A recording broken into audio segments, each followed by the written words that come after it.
తిరుపతి సరౌండింగ్లో ఉన్న స్థల పురాణం కలిగిన ప్రదేశాలను వన్ డేలో కవర్ చేద్దాం రండి. నమస్తే, ఎలా ఉన్నారు? నా పేరు మధులత. నా ఛానల్ పేరు మధు నరసాపురం యూట్యూబ్ ఛానల్. ఈ ట్రిప్ని ఏపీ టూరిజం వాళ్ళు మరియు టీటీడీ వాళ్ళు నిర్వహిస్తున్నారు. ప్రతిరోజు ఉదయం 8 గంటలకు బస్సు తిరుపతి నుంచి బయలుదేరుతుంది. ఒకరికి టికెట్ ధర 250 రూపాయలు. మొదటి దేవాలయం కరవేటి నగరంలోని వేణుగోపాలస్వామి దేవాలయం.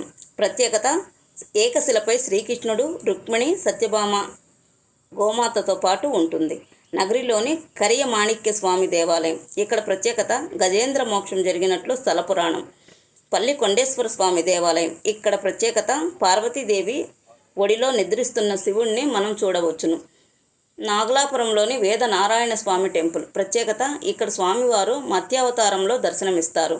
నారాయణవనంలోని కళ్యాణ వెంకటేశ్వర స్వామి టెంపుల్. ఇక్కడ ప్రత్యేకత: శ్రీనివాసునికి పద్మావతికి కళ్యాణం జరిగింది. అప్లాయగుంటలోని ప్రసన్న వెంకటేశ్వర స్వామి టెంపుల్.